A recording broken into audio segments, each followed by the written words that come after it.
Minutos nada más. Vamos a hablar con Horacio Calderón, que es analista internacional y que seguramente, bueno, nos pueda traer un poco de luz en lo que, bueno, sucedió, sucede y seguramente va a seguir sucediendo por estas horas en Medio Oriente. Horacio, ¿cómo le va? Buenas noches, gracias por su tiempo. Aquí Daniela y Nicolás los saludamos.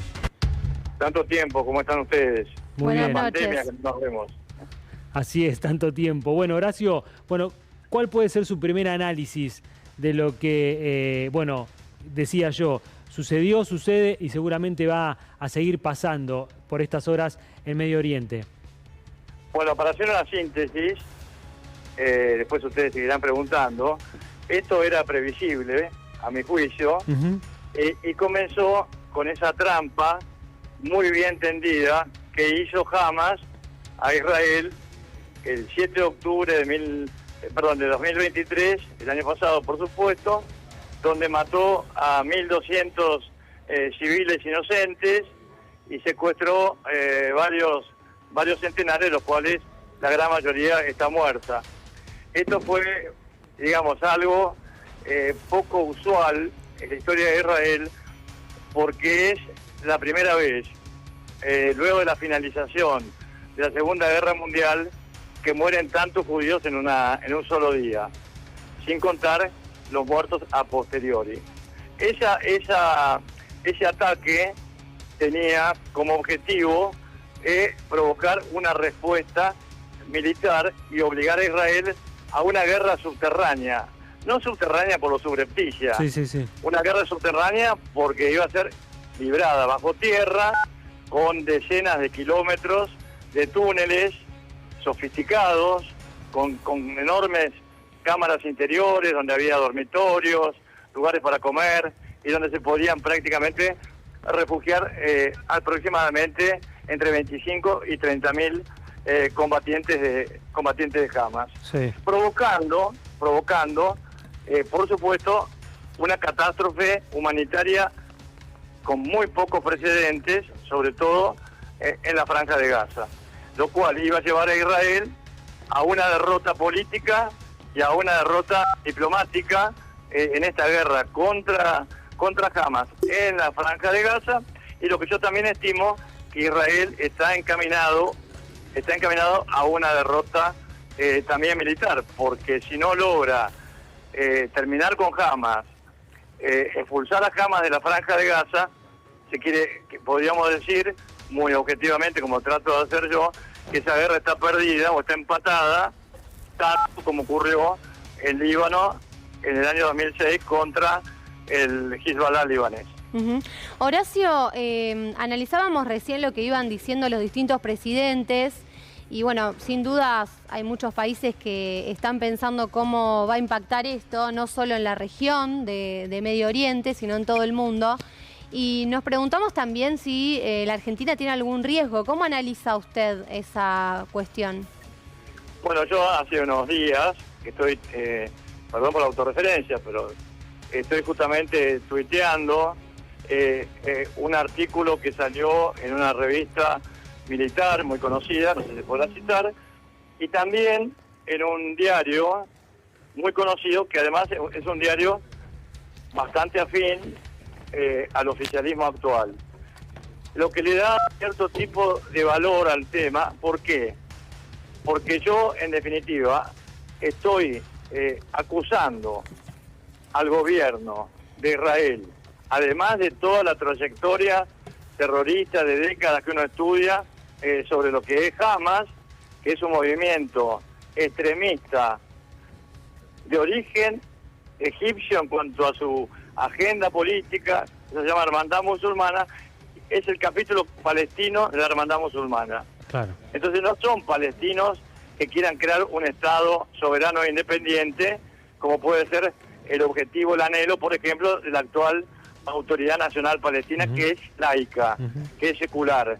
Es decir, van a la mezquita, pero no quieren una teocracia en un Estado palestino. Esa es la diferencia. Claro. Que yo veo. Y por el otro lado, por el lado de Israel, y después continúo brevemente acá con el riesgo de la Argentina, por el lado de Israel, tiene el gobierno más extremista de la historia desde su fundación en 1948. Claro. Es decir, Benjamín Netanyahu, acusado de corrupción y a un paso a lo mejor de enfrentar un tribunal y terminar en la cárcel, ¿qué hace? Se hace reelegir primer ministro asociándose con una banda, y yo lo digo objetivamente, con una banda, de dirigentes ortodoxos, extremistas, que realmente, como dijo el presidente de Israel, antes del ataque de Hamas, llevaba al país, me refiero a Israel, reitero, para que no haya confusiones, a una guerra civil. Claro. Entonces, sí. hay que poner cada jugador, me gusta la palabra jugador, porque esto no es un juego, es una guerra donde muere gente inocente, pero cada actor en su lugar, Claro. que es Hamas en realidad, y que es el gobierno de Israel en este momento. Entonces, lo de Irán era algo previsible. Lo que yo no estoy demasiado seguro es que este ataque de Irán desencadene una guerra regional ampliada que termine con bombardeo directo, por ejemplo, en Irán. Claro. Yo creo que esto podría llegar a ser, y esperemos que por la vida de civiles inocentes, los militares se suponen que están para la guerra y están para morir. A mí me importan los civiles inocentes, sean de Israel, sean de Irán, sean de Gaza, de donde sean. Tratar de evitar esto. Entonces, habrá que ver la respuesta de Israel para que podamos nosotros pasar a una etapa de análisis superior a la que está actualmente, y que yo me manifiesto siempre que está contenida en territorio de Gaza, con esta catástrofe humanitaria, en parte del territorio de Israel, en Cisjordania, y con ataques desde la frontera del Líbano, a través de Hezbollah, de los hutíes desde Yemen, etcétera, pero que es algo que todavía está contenido. Claro. No pasa a una etapa superior, claro, por el momento. Pero ¿usted imagina en las próximas horas, Horacio, que Israel ya comience a sumar a más aliados y que puede haber una contraofensiva? Digo, ¿no imagina esta situación como, vos nos atacaste, nosotros ahora vamos por vos, con todas las consecuencias?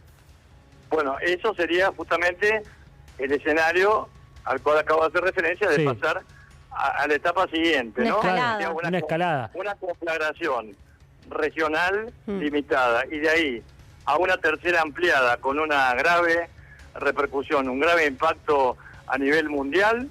Bueno, ahí también, entre el segundo escenario y el tercero, que es el más grave de todos, prácticamente hay un paso. Ahora quiero contestarte algo, lo dejé, disculpame, un poco en el tintero en cuanto a los riesgos de la Argentina. De la Argentina, sí. Por una herencia de décadas, está en estado de defensión. Hablo de décadas, no estoy hablando ni del gobierno actual, ni del gobierno de Macri, ni del gobierno anterior. Esto viene de décadas. Estamos en estado de defensión desde el punto de vista del sistema de inteligencia nacional, desde el punto de vista de la defensa nacional y desde el punto de vista de la seguridad interior.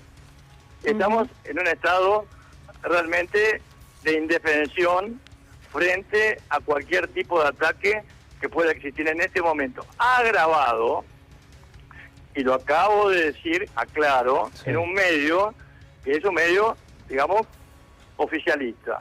No es el caso del medio con el cual yo estoy hablando en este momento, que es con ustedes, ¿no? Un medio oficialista que permitieron que yo publicara un artículo, me invitaron a un artículo, y yo digo que realmente el presidente de la Nación, doctor Javier Milei, tendrá derecho como presidente electo por una gran mayoría de alinear al país con quien se le ocurre, y en las próximas elecciones, por ejemplo las parciales de mediano término, se verá.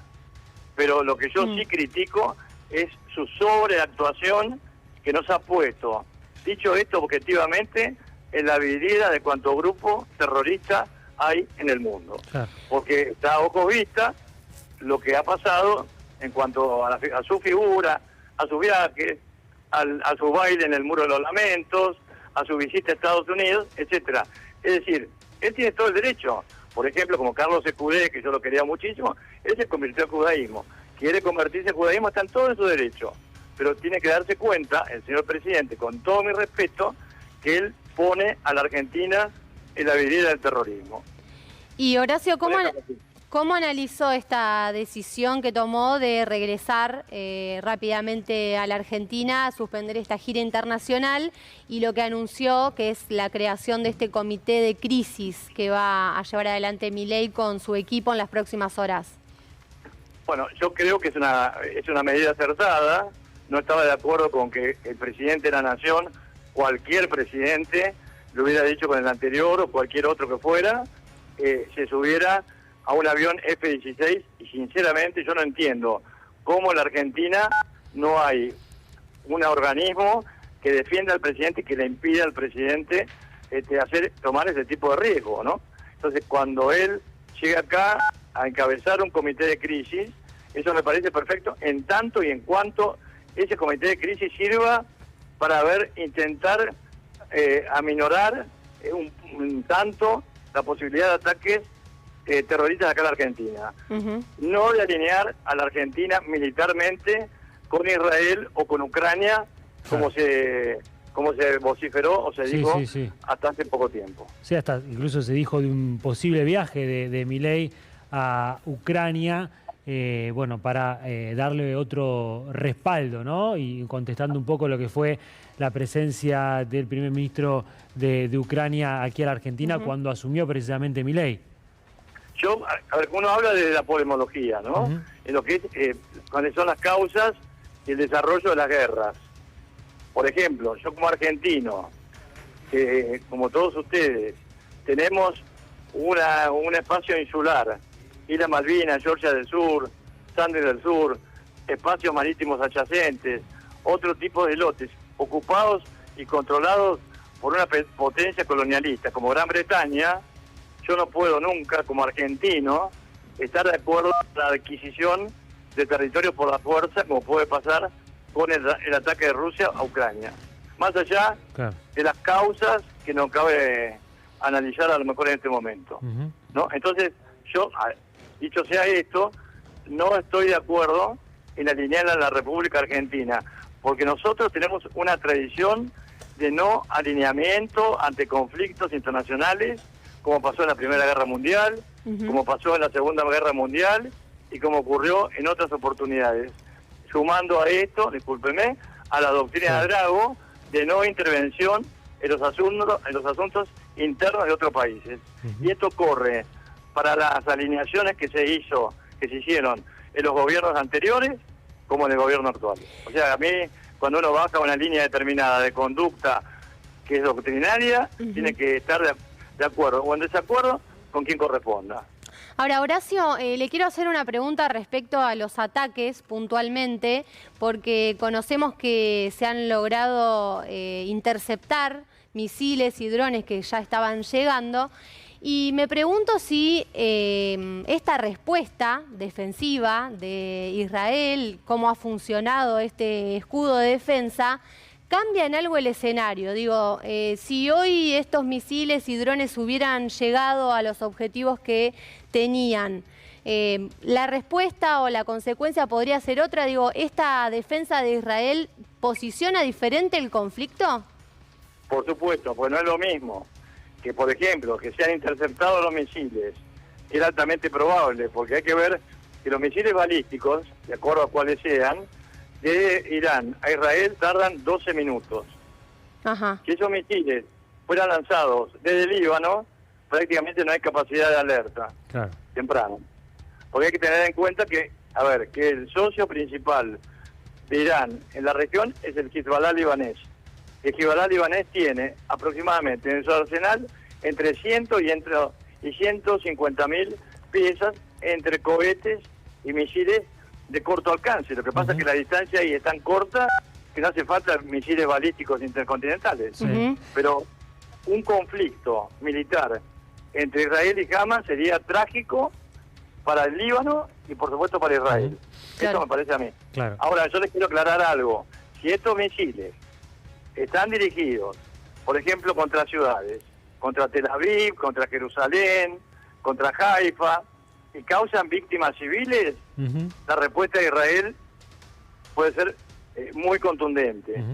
Si en cambio estos misiles y estos drones, que casi estoy convencido que muy pocos van a llegar a destino, caen en lo que llamamos nosotros terrenos baldíos, ¿no? Desocupados, o caen cerca de instalaciones militares, diría que la respuesta de Israel podría ser restringida, porque si Israel ataca a Irán, vamos a estar enfrente a una guerra total.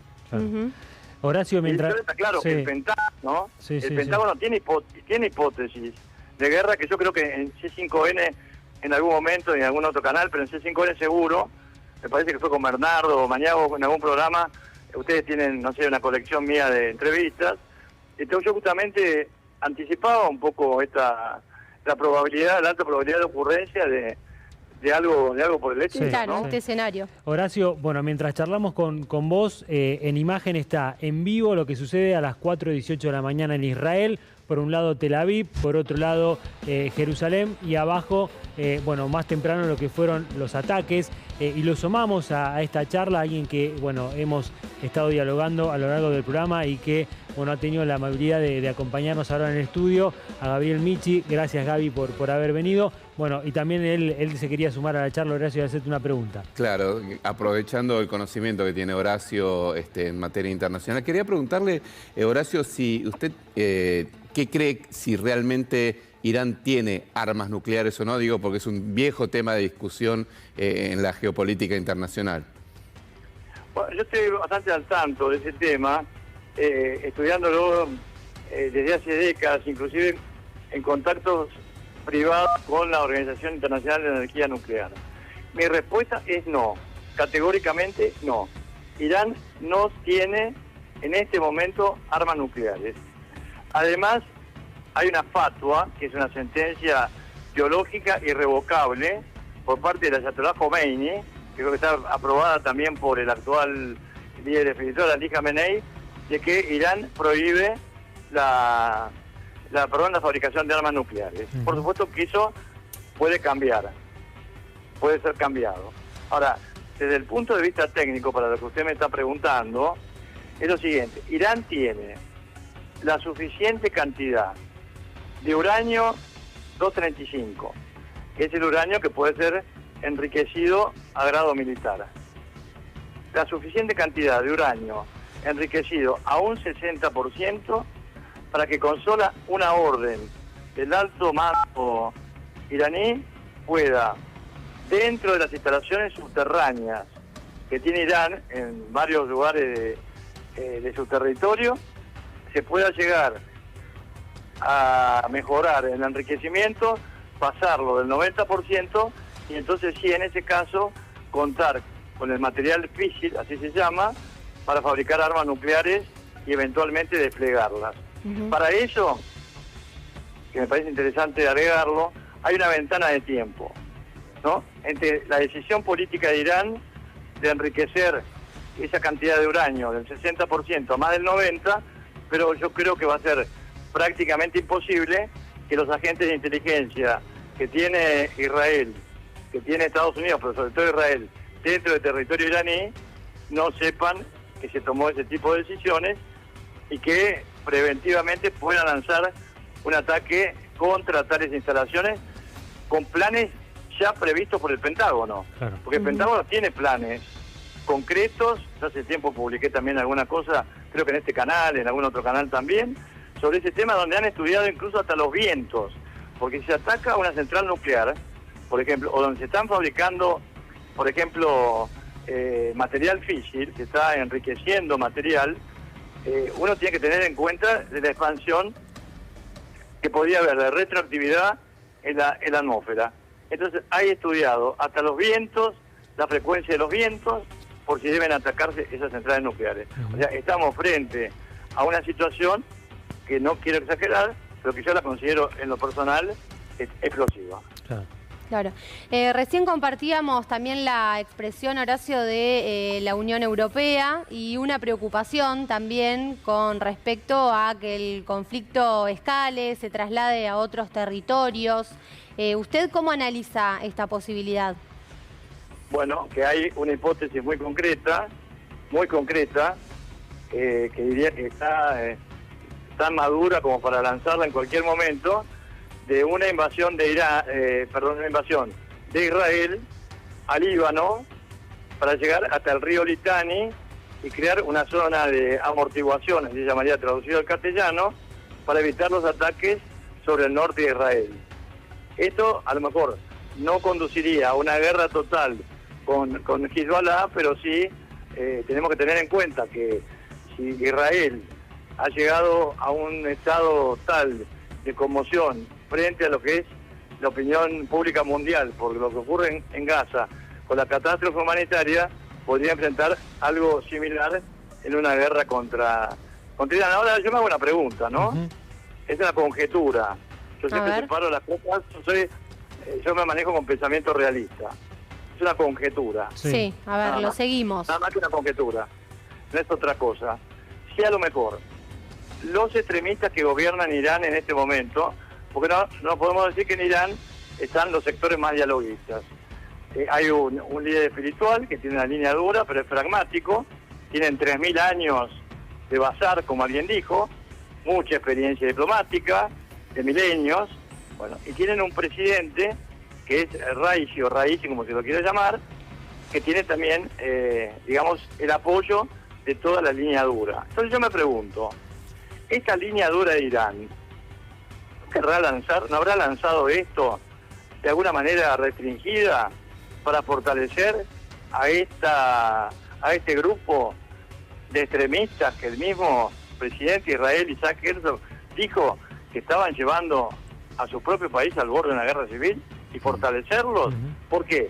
Porque si ellos logran fortalecer a los sectores más duros, más fanáticos de Israel, entonces se beneficia Irán porque va a ir más gente, más agua para su molino, para ser un poco metafórico en el tema. Va a tener, digamos, más tropa, por decirlo de alguna manera, o aliados.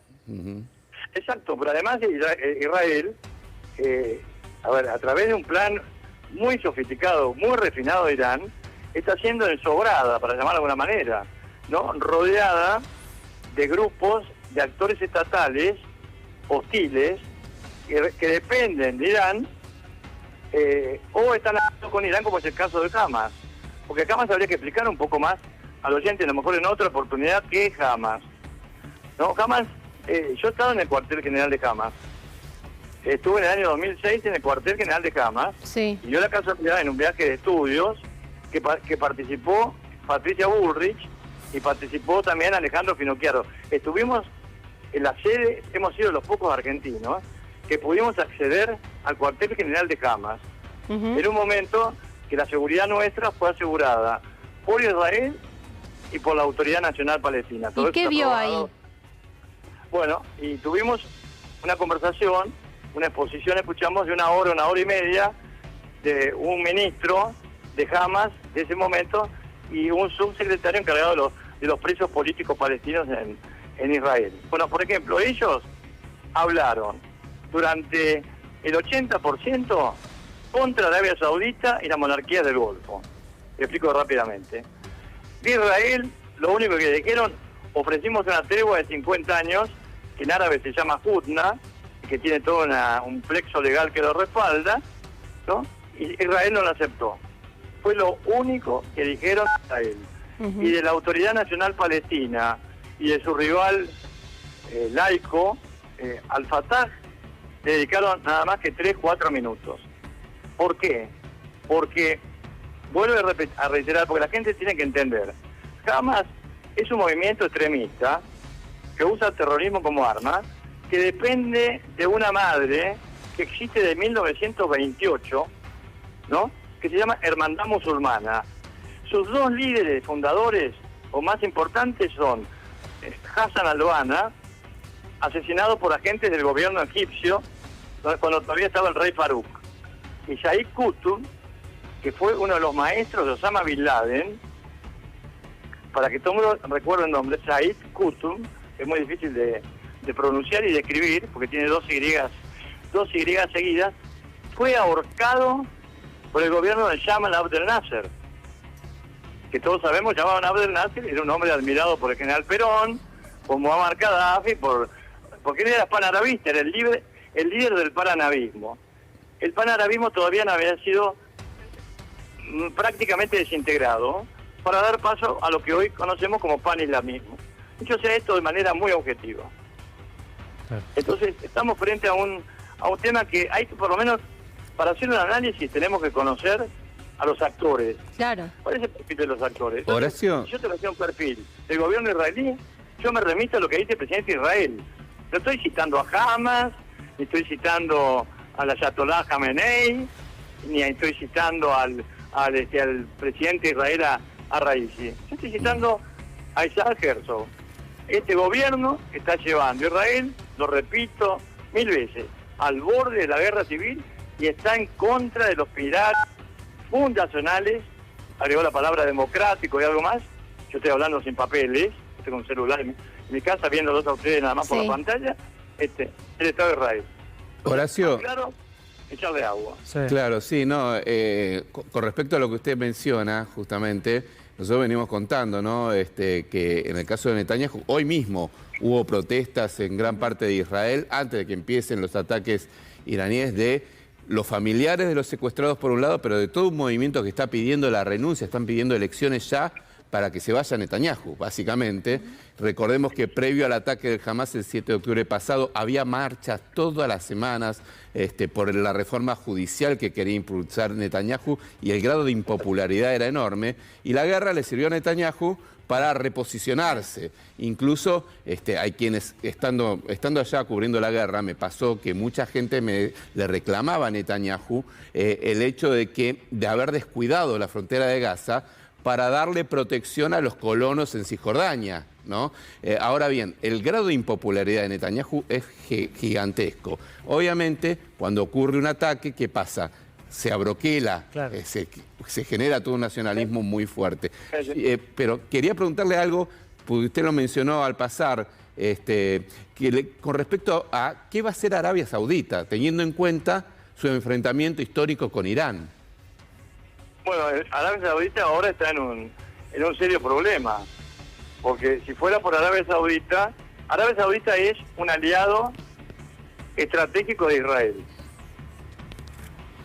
Por eso ha firmado el famoso pacto, tratado de Abraham, con un par de países más.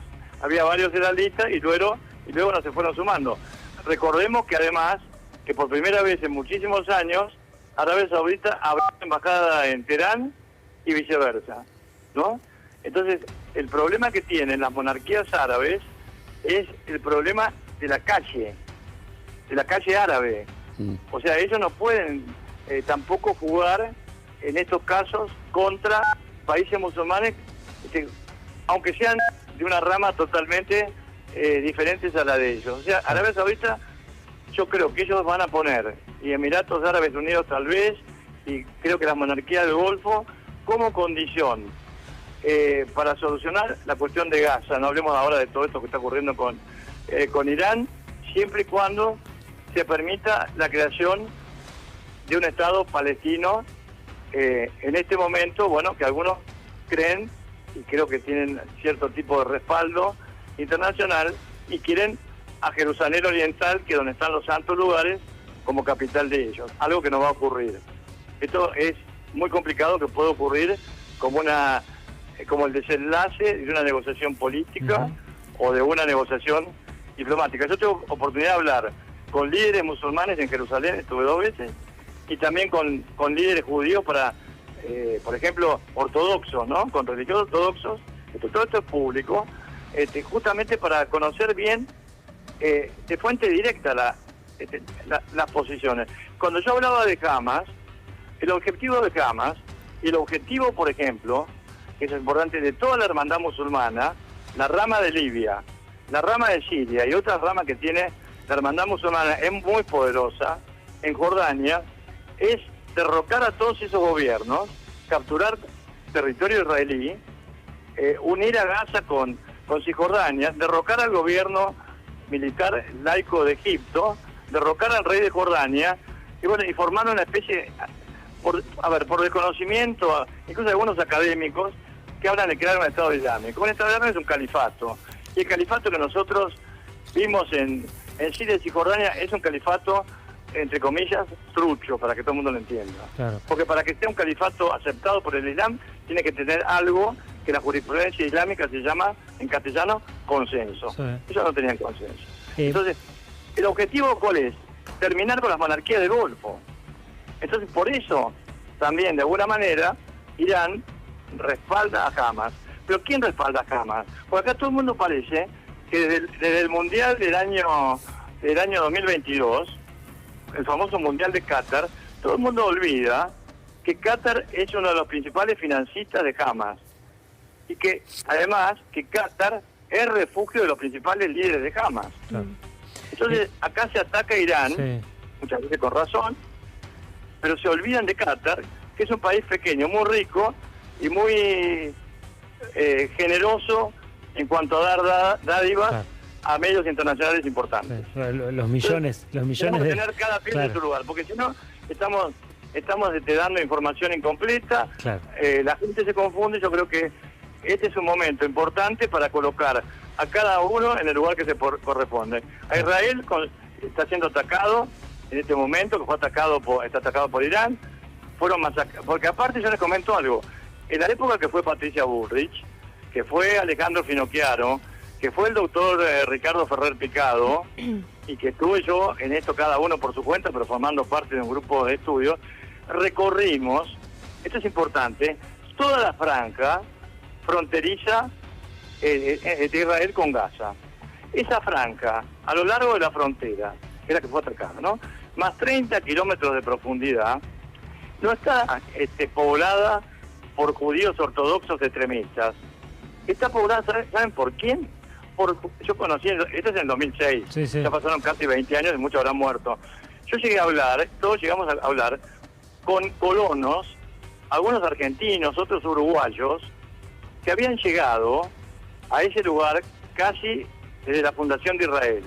O sea, 48, 49, 51 tenían 80 años, otros tenían 85. Pero toda esa franja, me lo dicen fuentes israelíes, estos últimos días que he estado consultando, está formada por socialistas, progresistas y pacifistas. Y entonces, Hamas no atacó a sectores extremistas de Israel, Sí. atacó a un sector desguarnecido que estaba recibiendo a obreros de Hamas para que trabajaran en sus kibbutz. Bueno, sabe, Calderón, que yo justamente cuando estuve cubriendo la guerra marqué esto, que los kibbutz que fueron atacados por Hamas aquel 7 de octubre, son kibbutz en general de gente progresista que buscaba vínculos y de hecho contrataba gente de la Franja de Gaza y estaba en contra de la política militarista de Benjamín Netanyahu, y esos fueron los sectores, porque eran los que estaban más cercanos Claro. geográficamente, que fueron atacados, ¿no? Y la paradoja, si es una paradoja, digámoslo, es que terminan favoreciendo los discursos más duros, ¿no? Y entonces terminan siendo los enemigos útiles, ¿no? Jamás haciendo este ataque con el endurecimiento de la política de Netanyahu también militarmente. Pero los atacados eran sectores progresistas que en los kibbutz tenían casi un régimen socialista y que le daban trabajo a la gente de la Franja de Gaza, y había una comunidad, una comunión muy fuerte. Y eso es lo que no se entendió, ¿no? Claro. Ahora hay otra cosa que falló Israel. Israel falló en la parte de lo que sería defensa nacional, región fronteriza con Gaza. Falló. Falló la inteligencia que le proporcionó información desde Líbano, desde el responsable de inteligencia de Egipto, advirtió que Hamas estaba a atacar. No se le dio importancia en este momento. Yo no soy conspiracionista, a lo mejor por distracción del gobierno en la grieta interna que, según el mismo presidente Herzog, vuelvo a repetir, puso al país en una guerra civil con la reforma judicial que usted acaba de mencionar muy claramente, muy claramente. Entonces, estamos en un problema concreto, porque esos obreros que entraron ahí, muchos de ellos eran agentes de inteligencia de Hamas y la Yihad Islámica Palestina. Entonces, Israel falló no solamente en inteligencia, de proveer al gobierno de manera contundente, a lo mejor lo hizo, uno no sabe, ¿no?, la información de un ataque inminente. Tampoco funcionó el contraterrorismo o la contrainteligencia, que debería haber dado autorización a esos trabajadores de Gaza siempre y cuando pasaran por cierto tipo se llama screening en inglés, Sí. se llama tamizado, ¿no?, de cribado. a ver, con sus antecedentes, no, ellos actuaron como agentes de inteligencia operacional en el terreno, no operacional, preoperacional en el terreno, detectando blancos, cantidad de personas en cada kibutz, en los kibutzines, que es el plural de kibutz en general, en la zona, qué defensa tenían, cuántas mujeres había, tenían toda una información muy bien reunida o recogida, como se quiera llamar, en esa vasta región desprotegida desde el punto de vista de la defensa nacional de Israel, y yo personalmente lo veo incomprensible esto. Lo veo incomprensible. Sí. Horacio, ¿cómo imagina que va a amanecer mañana? Estamos en la madrugada israelí, pero ¿usted entiende a un Irán que va a seguir atacando, que bueno, mostró algo del poderío que tiene en esto, lo que fue en la madrugada de Tel Aviv, de Jerusalén? ¿Cómo piensa que pueden llegar a ser las próximas horas? ¿Va a quedar esperando algún contraataque? A ver, yo creo que lo primero que tendríamos que observar es dónde cayeron los misiles que lograron atravesar, por ejemplo, el Flecha 3, que es el más sofisticado de todos, sí, que es el que está más capacitado para poder interceptar misiles balísticos. Después se tiene el Iron Dome, que es para cohetes o para drones, etc. Me gustaría saber dónde fueron destruidos los misiles, o dónde impactaron los misiles, si que impactó alguno, ¿no? Porque si los misiles llegaron a lo mejor a atacar una base militar y no base civil, no es lo mismo que atacar, por ejemplo, Tel Aviv con éxito, o Jerusalén con éxito, u otro lugar con éxito. Y la respuesta de Israel va a ser, creo, muy calculada y muy proporcionada a esto, porque si Israel ataca a Irán con una fuerza contundente como la que tiene, no olvidemos que Israel tiene armas nucleares, no declaradas, pero tiene armas nucleares. Claro. Entonces, cuidado con eso, porque Israel, por un lado, eso lo he podido más o menos escuchar, es un país que por su escaso territorio puede ser destruido con una sola bomba nuclear, o con dos. En cambio, Irán tiene un territorio mucho más extendido. Entonces, cuidado con esto, porque la situación puede ser explosiva. Yo creo que en el fondo es una conjetura. Siempre hay que separar la conjetura de lo que uno ve como una realidad y la puede probar, porque eso es algo que se está viendo, ¿no? De que Israel e Irán en este momento no quieren una confrontación directa, y que si hay un ataque militar masivo contra Irán, lo va a realizar Estados Unidos acompañado de Israel, o lo va a realizar Estados Unidos solo.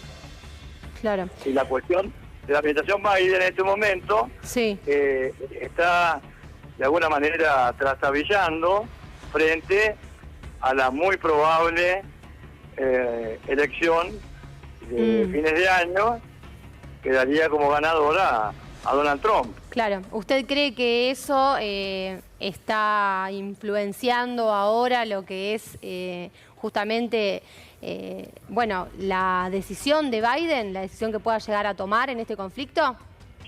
Claro, Biden puede llegar a tomar una decisión a lo mejor más dura de la actual, sí, justamente como parte, entre otras causas, por supuesto, porque es multicausal, como parte de la futura campaña electoral, o de la que ya está de alguna manera en camino, y que se le está dando una alta probabilidad a Donald Trump de ganar la presidencia. O sea que acá estamos en una especie de ajedrez político, que dijo muy bien, no me acuerdo quién habló recién, bueno, que hay sutilezas de la diplomacia que nosotros no conocemos, y hay, además, históricamente, cuando uno estudia la historia de las guerras, o historias de intervenciones militares, de hace décadas, de hace más de un siglo, por parte de Gran Bretaña y por parte de Francia, que eran las grandes potencias coloniales, sobre todo en esa región, es que alguna acción militar que le parecía insólita,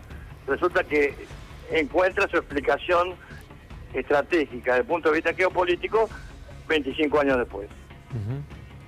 Entonces, yo estoy de acuerdo con eso de que cuidado con las sutilezas de la diplomacia y de, realizar análisis sacando conclusiones categóricas que no tienen una confirmación en el terreno ni tampoco una alta probabilidad de ocurrencia por los indicios que puedan existir en este momento en eso, ¿no? En cada uno en particular. Sí. Imagino, Horacio, a un Irán que ahora ha atacado a Israel con otros objetivos, digo, otros países, otras regiones, o que simplemente estaba esto dedicado a Israel.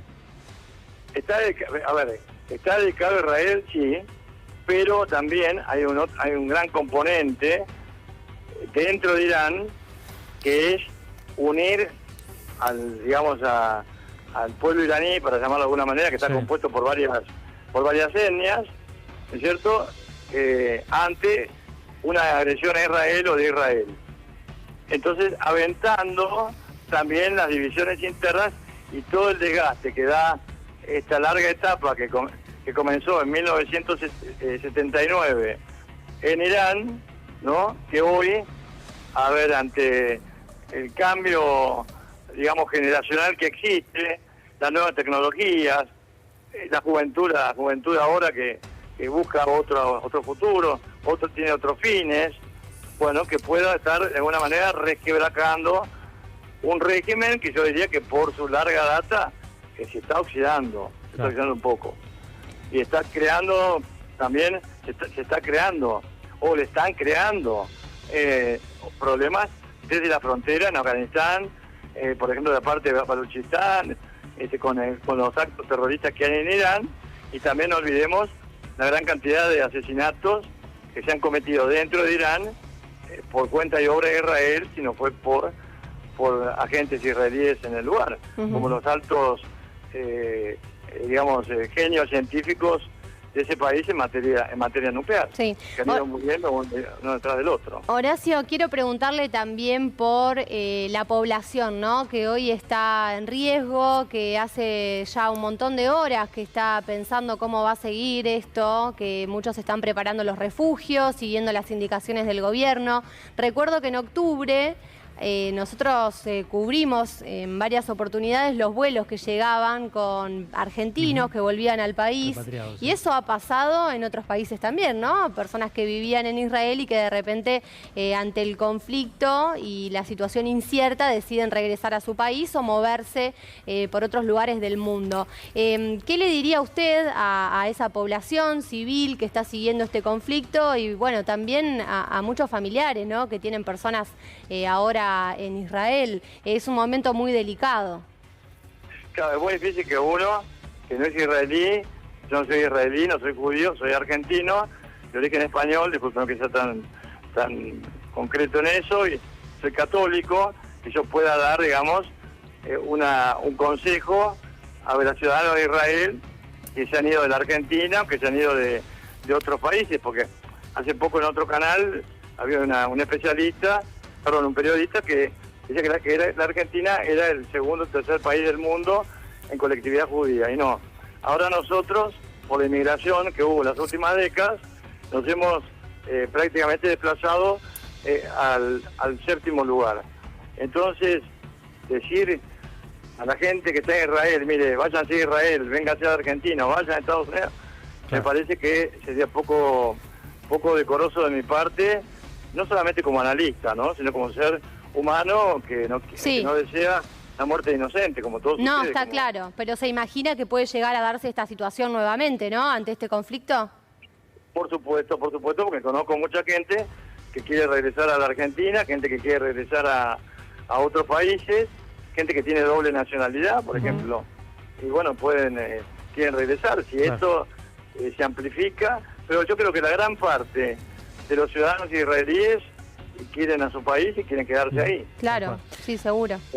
Esta pregunta es muy buena porque da la ocasión de que uno también responda un poco acá, más que desde el razonamiento, desde el corazón. Claro. ¿No? Horacio, muchas gracias por su tiempo, ha sido muy claro en sus respuestas para ver otra visión de lo que está sucediendo y lo que seguramente y lamentablemente va a seguir pasando allí en Medio Oriente. Un abrazo grande. Mañana estaré 7 de la mañana también en C5N nuevamente. Gracias, Muy bien, allí lo estaremos buenas viendo. noches. Gracias.